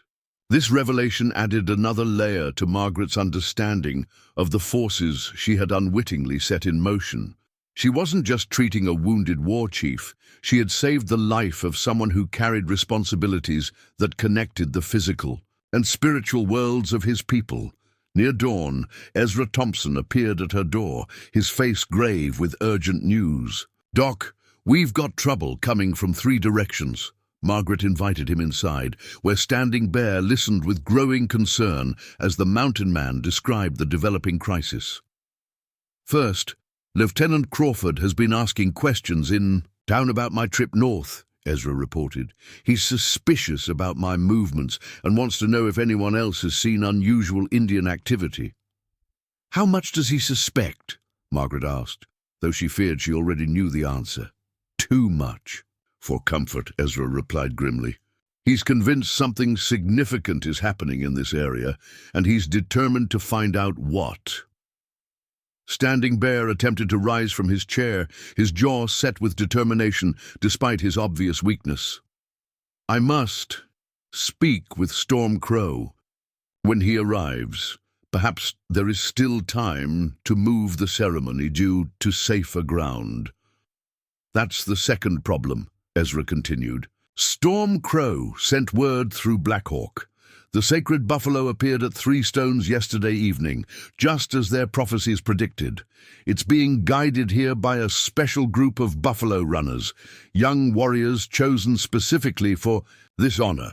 They can't simply redirect the animal without violating sacred protocols. Margaret felt the walls of their situation closing in. And the third problem, Ezra's expression grew even more serious. The territorial governor's reinforcements arrived in town yesterday. 2 full companies of cavalry, nearly 100 men. They're preparing for what they call pacification patrols throughout the region. The implications were staggering. If the 100-man cavalry force discovered 150 Cheyenne warriors conducting a religious ceremony, the resulting violence would be catastrophic. No amount of explanation would prevent a military response that could escalate into full-scale warfare. How? Long before these patrols begin, Standing Bear asked, his strategic mind assessing their tactical situation despite his physical limitations. Crawford's pushing for immediate deployment, Ezra answered. Could be as early as this morning. Margaret moved to the window, studying the warriors gathered around their fires. In the pre-dawn darkness, they appeared both magnificent and vulnerable. Men, following ancient spiritual traditions, while surrounded by forces that viewed them only as threats to be eliminated. Is there any way to warn them off? She asked desperately. To postpone the ceremony until the military situation calms down? Standing Bear shook his head slowly. The sacred buffalo. It appears when the spirits choose. To reject its presence would bring great misfortune to our people. Some ceremonies, they cannot be delayed or moved. As if summoned by their conversation, Blackhawk appeared at the cabin door. His face carried the mixture of excitement and solemnity that marked momentous occasions. Standing Bear, he announced formally. Storm Crow approaches with the sacred buffalo. The ceremony, it begins with the rising sun. Through the window, Margaret could see movement on the northern horizon, a large group of riders approaching in formation. Even at a distance, there was something different about this procession, a sense of profound significance that transcended ordinary military or hunting expeditions. How many warriors accompany Storm Crow? Standing Bear asked. 110, Blackhawk replied with pride, the largest gathering of northern Cheyenne in many seasons.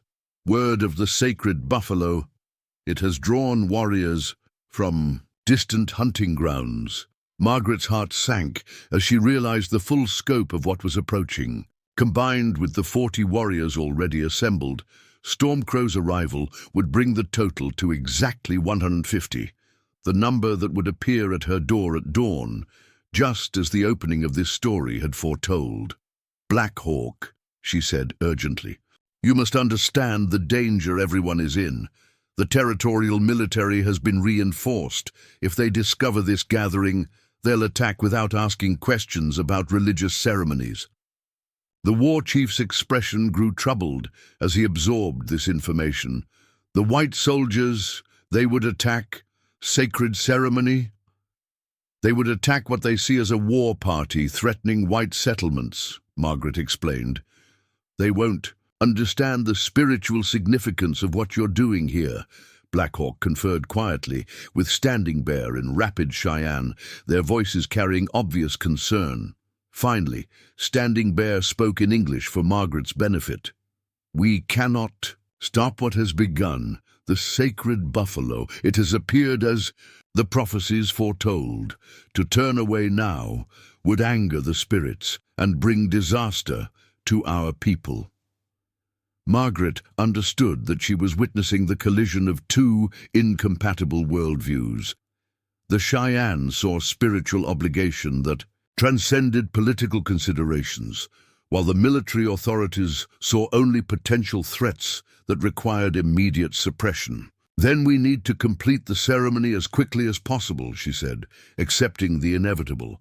How long does the buffalo calling ritual require? "From sunrise to sunset," Standing Bear replied. "3 phases: purification, summoning, and the sacred bonding. Each phase has specific requirements that cannot be shortened or omitted. An entire day." Margaret closed her eyes, calculating the odds of keeping 150 warriors hidden from military patrols for 12 hours while conducting a ceremony involving drums, chanting, and the presence of a legendary white buffalo. "There might be a way," Ezra said slowly, his weathered face reflecting careful thought. "If we can keep the cavalry busy elsewhere, focused on the wrong area." "What do you mean?" Margaret asked, grasping at any possibility. Ezra's expression grew crafty. "I could ride to town and report seeing Indian sign near Miller's Creek, about 20 miles east of here. Send the patrols chasing shadows in the wrong direction." "That would buy us time," Standing Bear agreed. "But when they find nothing, they will return with greater suspicion. By then, the ceremony will be complete," Ezra pointed out. "Stormcrow can disperse his warriors back to their hunting grounds, and Standing Bear can return with them. No evidence left behind except tracks that could be from any hunting party." Margaret found herself nodding, despite the risks involved. "It might work, but what about the sacred buffalo? That's not something that can simply disappear." Black Hawk smiled for the first time since his arrival. "Sacred buffalo. It appears and vanishes. According to its own will, white soldiers, they will not find what the spirits do not wish to be found." The mystical confidence in his voice reminded Margaret that she was dealing with beliefs and traditions far older than the political, in conflicts that currently dominated the territory. Whether or not she personally believed in the spiritual significance of these events, their reality for the Cheyenne people was absolute. As the eastern sky began to lighten, the sound of approaching horses grew stronger. Margaret stepped onto her porch to witness one of the most extraordinary sights of her life. Stormcrow's procession emerged from the morning mist like a vision from another age. The young war leader rode at the head of his warriors, his bearing reflecting both the authority of command and the reverence of someone conducting a sacred mission. Behind him, 110 Cheyenne warriors moved in perfect formation, their horses painted with symbols that spoke of spiritual preparation rather than warfare. But it was the sight at the center of the procession that took Margaret's breath away. Surrounded by a special guard of 12 warriors, rode 4 young men, leading the most magnificent animal she had ever seen. A buffalo whose hide was pure white, gleaming like fresh snow in the morning light. The creature moved with calm dignity, as if aware of its own sacred significance. "The white buffalo spirit," Standing Bear whispered from behind her, his voice filled with awe despite his familiarity with tribal traditions. "I had not truly believed until this moment." The buffalo's presence transformed the entire gathering. Warriors who had been maintaining military alertness now dismounted and approached with reverent bows. The very air seemed to shimmer with significance as ancient prophecies took physical form before their eyes. Stormcrow himself dismounted and approached the cabin, his youthful face marked by the weight of responsibilities that extended far beyond his years. When he saw his father standing in the doorway, despite his injuries, tears of relief and joy traced paths down his painted cheeks. "My father lives," he said in English, clearly for Margaret's benefit. "The white medicine woman, she has fulfilled the prophecy of healing." Standing Bear embraced his son carefully, mindful of his healing wounds. "The spirits, they worked through wise and gentle hands," he replied, his gaze finding Margaret's face with unmistakable gratitude. Margaret found herself at the center of an extraordinary moment. 150 Cheyenne warriors gathered around a sacred white buffalo, celebrating the fulfillment of ancient prophecies while military forces prepared to hunt them down as hostile threats. The convergence of spiritual tradition and political reality had created a situation that would be resolved within the next few hours, one way or another. As the sun crested the horizon, painting the prairie in shades of gold and amber, the buffalo calling ceremony began. Margaret Hayes, the woman who had simply wanted to save a wounded man's life, found herself an unwilling but essential participant in events that would either bridge two worlds or see them consumed in violence. The dawn she had been both anticipating and dreading had finally arrived. The dawn ceremony began as the first rays of sunlight painted the sacred white buffalo's hide with ethereal gold. Margaret stood at the edge of what had become a vast circle of Cheyenne warriors, feeling simultaneously honored and terrified by her central role in events that seemed to transcend ordinary human experience. Storm Crow, now revealed as a young man of perhaps 25 with the bearing of someone far older, approached her with ceremonial dignity. In his hands, he carried a bundle wrapped in white buffalo hide, clearly an object of profound sacred significance. "White medicine woman," he said formally, his English carefully pronounced despite its obvious difficulty. "The spirits, they have chosen you to witness the ancient covenant between the Cheyenne people and the Buffalo Nation." Margaret glanced towards Standing Bear, who had insisted on being helped outside despite his weakness. He sat in a chair that Black Hawk had positioned at what was clearly the ceremony's focal point, his presence lending legitimacy to proceedings that challenged everything Margaret thought she understood about the world. "What is my role in this ceremony?" she asked, realizing that her participation was no longer optional. Storm Crow unwrapped the bundle to reveal an intricately carved pipe, its stem decorated with sacred symbols, and its bowl fashioned from a stone that seemed to capture and reflect light with supernatural intensity.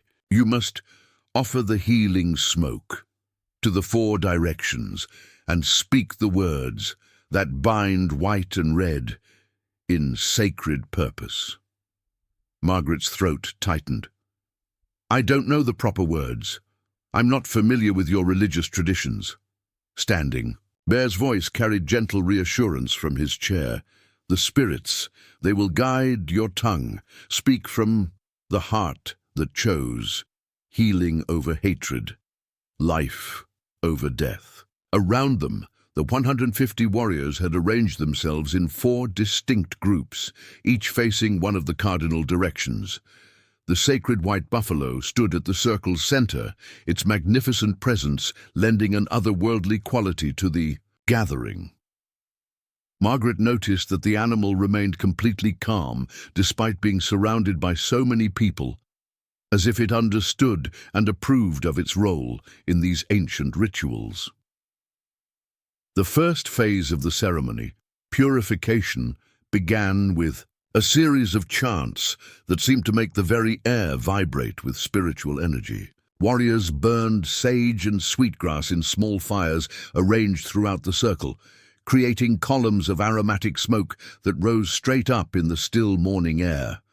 The sound of drums provided a rhythm that Margaret felt in her bones, a primal pulse that connected her to something far older than her medical training or civilized upbringing.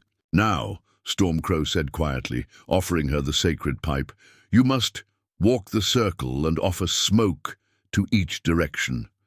Begin with the east, where the sun brings new life."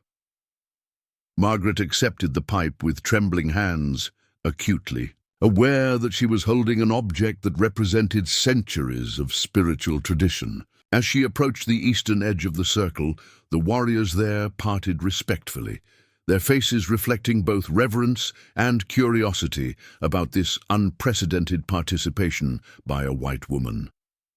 Standing at the eastern point, Margaret raised the pipe toward the rising sun and spoke words that seemed to come from somewhere beyond her conscious mind.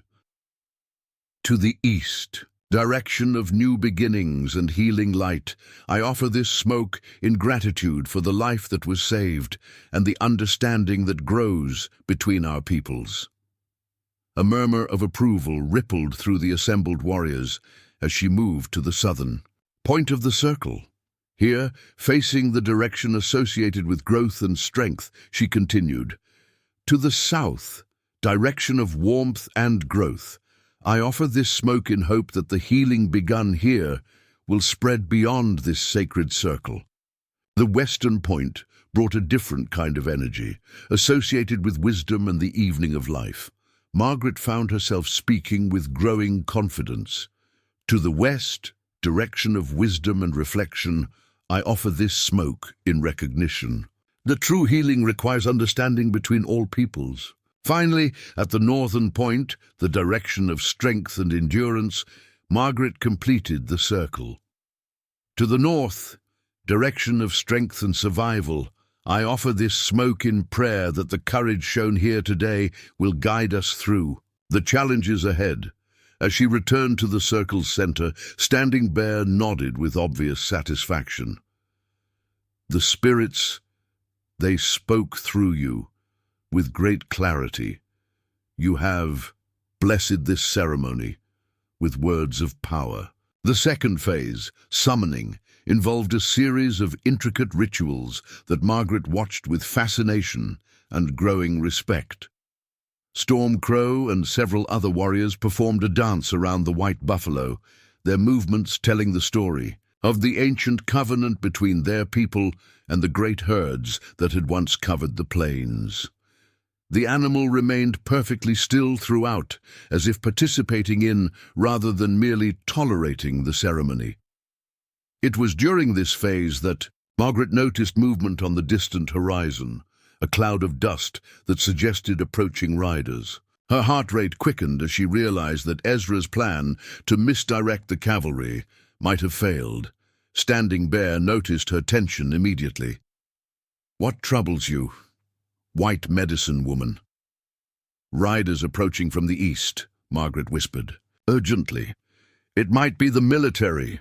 Stormcrow's keen eyes followed her gaze to the distant dust cloud. Without breaking the rhythm of the ceremony, he made subtle hand signals to several of his warriors. Within moments, a dozen young men had mounted their horses and ridden out to investigate, their departure so smooth that it barely interrupted the ongoing rituals. "The ceremony must continue," Standing Bear said firmly. "Whatever comes, the sacred bonding cannot be left incomplete." The third phase, sacred bonding, required Margaret's most direct participation yet.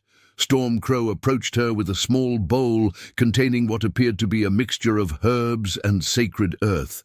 "You must place this blessing upon the white buffalo's forehead," he explained.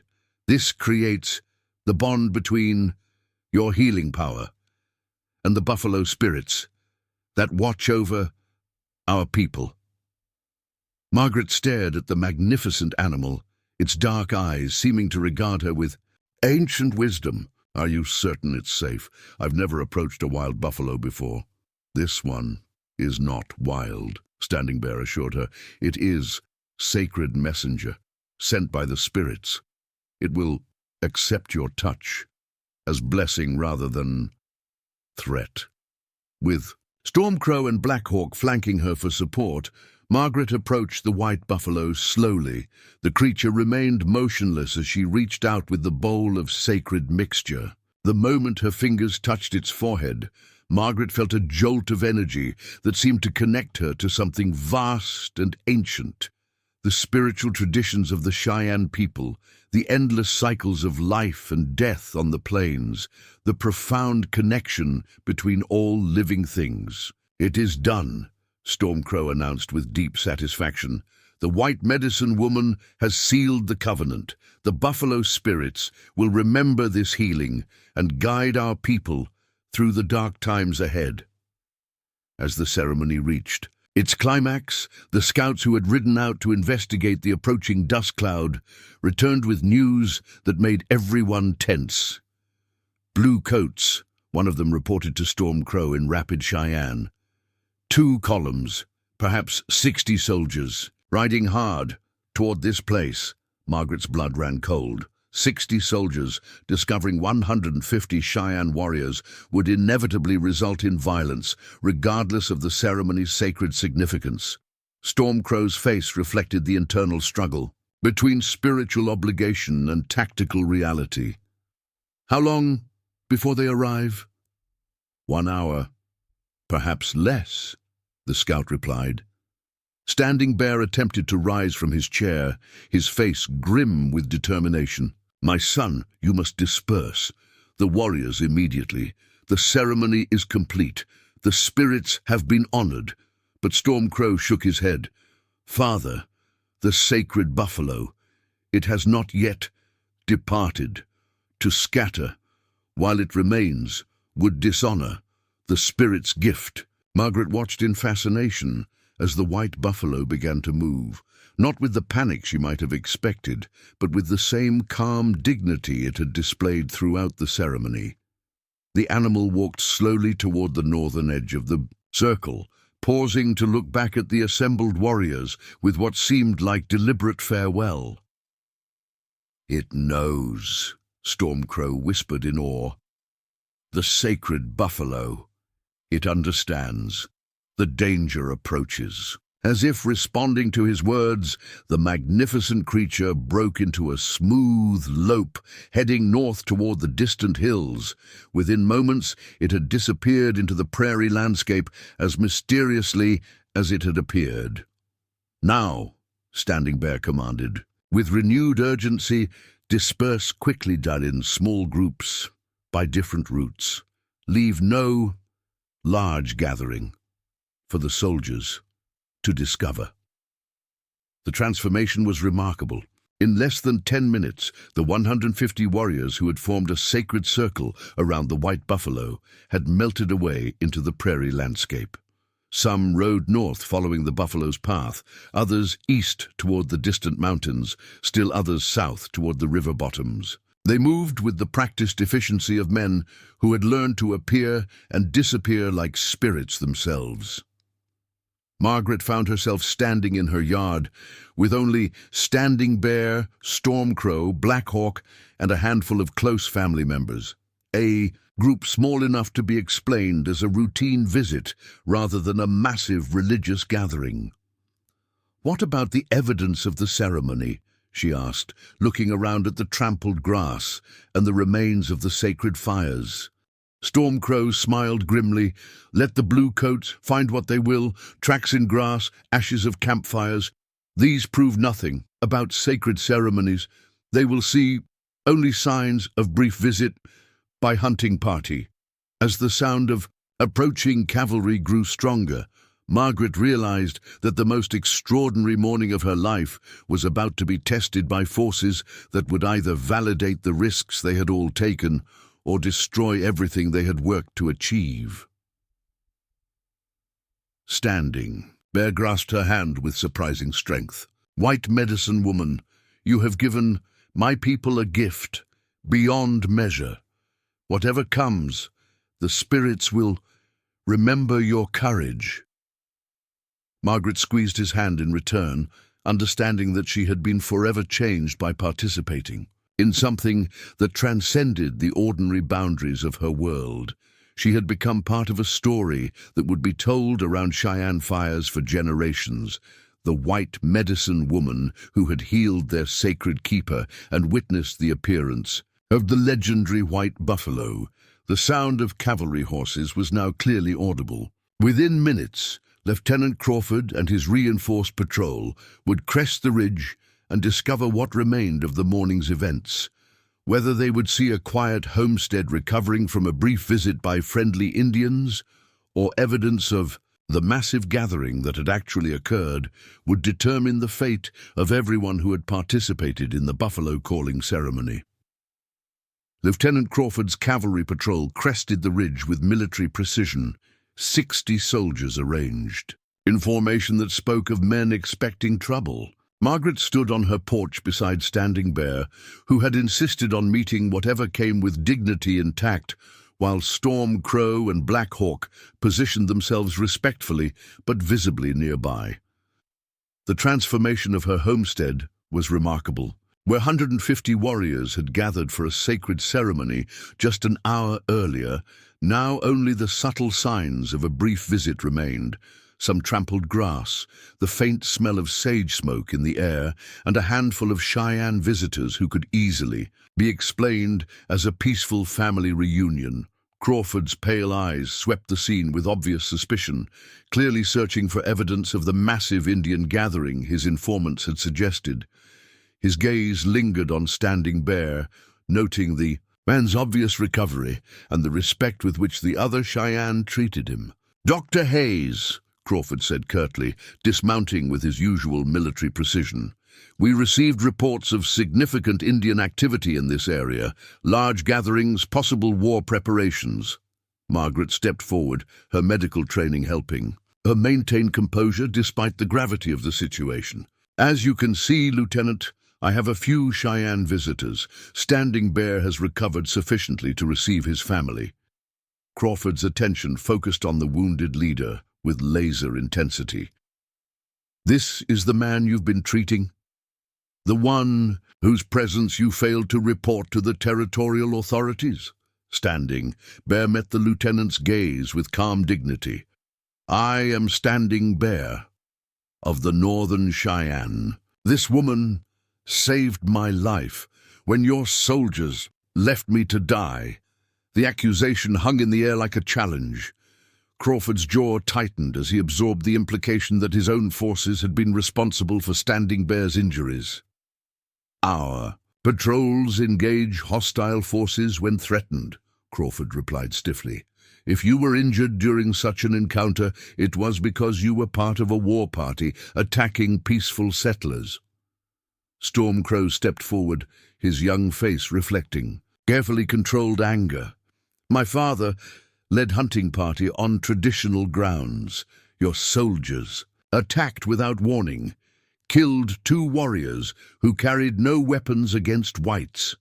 The tension crackled between the two groups as fundamentally different versions of the same events confronted each other. Margaret realized she was witnessing the kind of misunderstanding that had fueled decades of frontier violence. "Lieutenant," she intervened diplomatically, "regardless of how Standing Bear came to be injured, he poses no threat in his current condition. He's recovering from serious wounds and simply wanted to see his family before returning to his people." Crawford's suspicious gaze swept the homestead again, clearly frustrated by the absence of evidence supporting his suspicions. "Dr. Hayes, our intelligence suggested a massive gathering of Indian forces in this area. Where is everyone else?" Black Hawk spoke with carefully measured words. "We are all who came. Standing Bear's family and close friends. Others, they hunt buffalo, far to the north."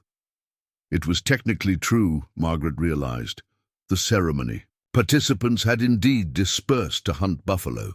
They had simply done so after completing their sacred ritual rather than before it. Crawford studied the faces before him, his military training warring with the absence of concrete evidence for the threat he had been expecting. "Sergeant Williams," he called to his second-in-command, "conduct a thorough search of the property. Look for signs of recent large gatherings." Margaret's heart raced as the soldiers spread out across her homestead, but the Cheyenne had been thorough in their departure. The sacred fires had been carefully scattered, the ritual objects removed, and the trampled areas could easily be attributed to horses from a small visiting party. After 30 minutes of intensive searching, Sergeant Williams returned with a report that clearly disappointed his commanding officer. "Sir, we found evidence of perhaps a dozen horses, some cold fire sites, and normal household activities. Nothing to suggest a major Indian gathering." Crawford's frustration was palpable. 12 horses for 5 people, Stormcrow smiled slightly. "We brought extra mounts for Father's journey home. Long ride requires fresh horses." The explanation was logical, and Crawford had no evidence to contradict it. But his suspicion remained evident as he turned back to Margaret. "Dr. Hayes, I want to be absolutely clear about something. If you're harboring information about hostile Indian activities, if you're providing aid and comfort to forces that threaten territorial security, you will be held fully accountable under military law." Margaret met his gaze steadily. "Lieutenant, I'm a physician. I treat anyone who needs medical care, regardless of their background. Standing Bear came to me wounded and near death. I saved his life because that's what doctors do. There's nothing treasonous or threatening about healing." Standing Bear struggled to his feet, his dignity intact despite his obvious weakness. "Lieutenant Crawford, I speak for Northern Cheyenne in this matter. We seek no war with whites. The healing this woman gave, it builds bridge between our peoples." "Pretty words," Crawford replied skeptically. "But I've heard similar promises before. They usually precede attacks on innocent settlers." It was then that Ezra Thompson materialized from the direction of the creek, his timing so perfect that Margaret suspected he had been watching the entire confrontation from concealment. "Lieutenant," Ezra called out cheerfully, "heard you boys were out here. Hope you don't mind, but I guided these folks to the Doc's place yesterday. Standing Bear's been trading with me for years. Good man, keeps his word." Crawford's attention shifted to the mountain man with obvious frustration. "Thompson, you failed to report guiding Indians through territorial settlements. That's a serious oversight." Ezra shrugged with practiced nonchalance. "Didn't think escorting a wounded man to medical treatment required military notification. Been bringing folks to Dr. Hayes for months, white and Indian alike. She's the best doctor in the territory." The old trapper's casual attitude deflated some of Crawford's aggressive suspicion. Ezra Thompson's reputation for honesty and frontier wisdom carried weight, even with military authorities who distrusted his independent ways. "Besides," Ezra continued, "I checked with Captain Morrison at Fort Laramie before bringing them here. He said any peaceful Indians seeking medical treatment should be accommodated as a gesture of goodwill." Margaret noticed Crawford's expression shift at the mention of his superior officer. Whether Ezra was telling the truth or simply bluffing with superior knowledge of military politics, his words carried enough authority to give the lieutenant pause. After another hour of questioning and searching, Crawford finally accepted that whatever Indian gathering had been reported, it was no longer present at Margaret's homestead. His final warning carried the weight of frustrated suspicion. "Dr. Hayes, this matter isn't closed. If we receive further reports of unusual activity in this area, we'll be back with a larger force and broader search authority." As the cavalry patrol departed, Margaret felt the tension slowly drain from her shoulders. They had successfully concealed one of the most significant religious gatherings in recent Cheyenne history, protecting both the sacred ceremony and the lives of everyone involved. Standing Bear approached her as the dust from Crawford's departure settled. "White medicine woman, you have shown great courage this day. My people will not forget your service to the sacred covenant." Storm Crow stepped forward, carrying a bundle wrapped in soft deer hide. "For the white medicine woman who bridged two worlds and made healing possible between peoples." Margaret unwrapped the gift to discover a medicine bag crafted with extraordinary skill, its beadwork incorporating symbols that seemed to tell a story of healing and connection. Inside, she found herbs she didn't recognize, small carved fetishes, and a piece of white buffalo hide that seemed to glow with inner light. "This carries protection and power for one who serves life over death," Standing Bear explained. "Wear it, and you will always walk in safety." Among Cheyenne people, the weight of the gift, both physical and symbolic, settled over Margaret like a benediction. She had entered this experience as a frontier doctor, treating a wounded man. She was ending it as someone who had been adopted into ancient traditions that connected her to forces far greater than her medical training had ever encompassed. "What happens now?" she asked, looking toward the northern horizon, where the sacred white buffalo had disappeared. "Now," Stormcrow replied, "my father returns to his people to share the story of the white medicine woman who saved the keeper of Buffalo Mysteries. The ceremony is complete. The covenant is renewed." Standing Bear's dark eyes met Margaret's with profound gratitude. "You gave me more than life. You gave my people hope. That healing is possible between all nations. This gift, it will echo through generations yet unborn." As the Cheyenne family prepared for their departure, Margaret realized that her life had been irrevocably changed. She would continue practicing medicine on the Dakota frontier, but now she carried additional responsibilities. As a bridge between cultures, as a keeper of secrets that transcended ordinary human understanding, and as living proof that courage and compassion could overcome fear and hatred.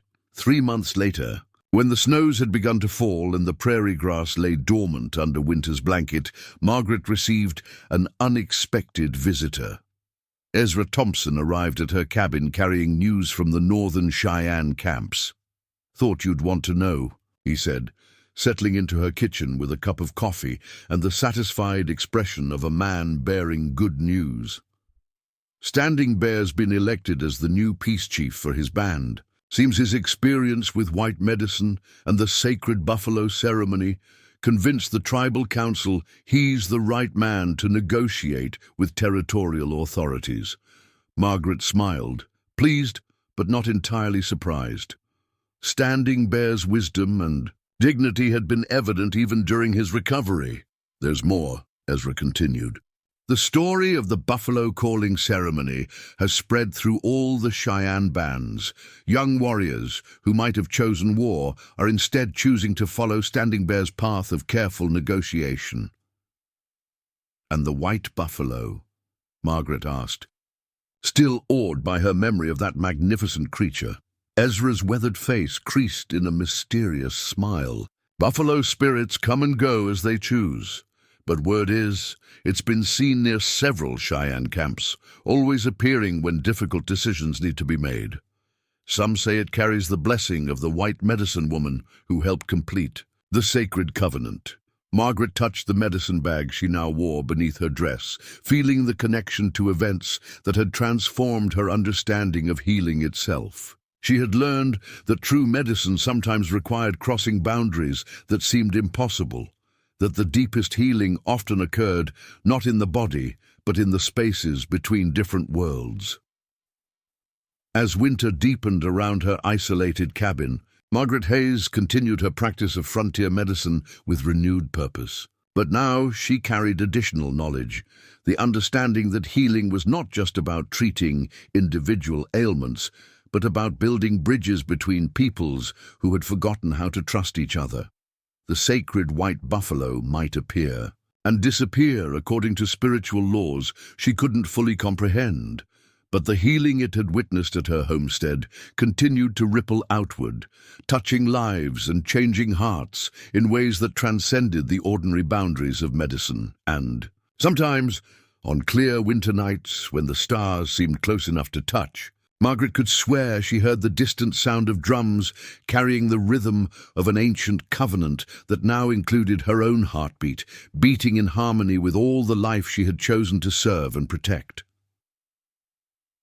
The story that had begun with a wounded warrior and a doctor's courage had become a legend that would echo through generations, proving that the most profound healing often begins with a single act of compassion offered without regard for the consequences, or the sacred buffalo that might appear at dawn. Up next, you've got two more standout stories right on your screen. If this one hit the mark, you won't want to pass these up. Just click and check them out. And don't forget to like, subscribe, and turn on the notification bell so you don't miss any upload from us.